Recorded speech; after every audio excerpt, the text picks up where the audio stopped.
Once more into the breach. Here we go. How about we talk about RV32C instruction encoding? So there's this table here that has all sorts of good stuff in it, but we can see that opcode is only 2 bits. So that sure is not going to be doing a whole lot of anything.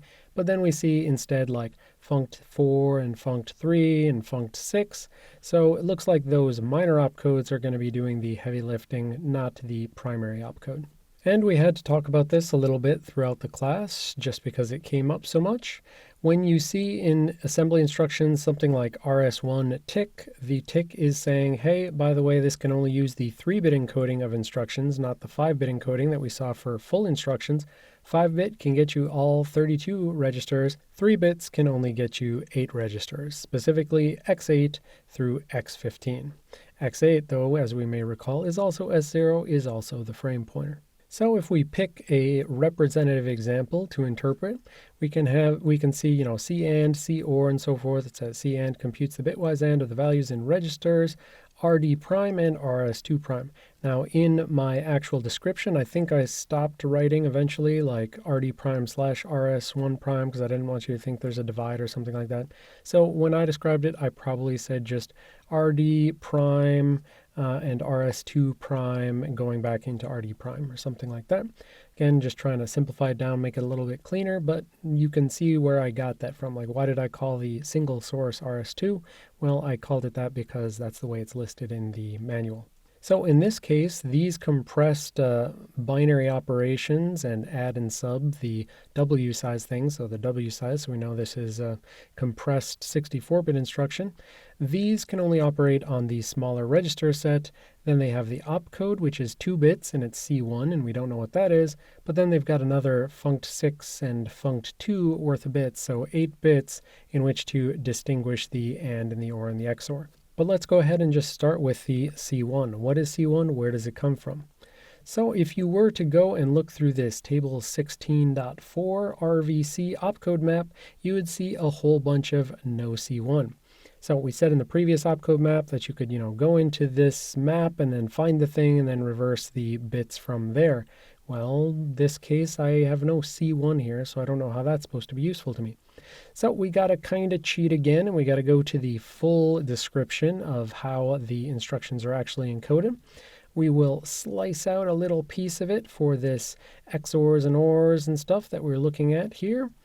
So if we look at the description, we can see the bottom bits are 0 and 1, and this table says instruction bits 0 and 1 are in this column. So we take the 0 and 1, go here, and that corresponds to this row. Then the other part of this table, the other axis of this table, is taking instruction bits 13, 14, and 15. Recall, we're compressed instructions. They only have 16 bits total, so those are the upper 3 bits. And so that is all 100s down here. So take that, go up here, and go across, and that gets you the 100. Put them together, and you get MISC ALU. Well, that is not helpful at all. I wanted something like C1, but instead I get MISC ALU. And it kind of makes sense. These are miscellaneous. These are, some binary Boolean operations and adding and subtracting and stuff like that. So they are arithmetic logical unit appropriate instructions, but that makes this table less useful. If instead of saying C1 it said MISC ALU, then I would at least know that it would be encoded this way. But let's see why they perhaps did that. So if we go back to this, we will see that the actual description of this table is instruction listings for RVC quadrant 1. So quadrant implies 4 things, and every single instruction in this table seems to have 0, 1 as its bottom 2 bits. 2 bits can encode 4 possible values, and if you went and looked in the manual, you would also see other things talking about quadrant 0 and quadrant 2. So from this, going back to this table, we can see that yes, there was 0 and 1 and 2, but the bottom 2 bits always being 1, we said that's reserved for RV32I and RV64I. So the compressed instructions can never use 1, 1 for the bottom 2 bits.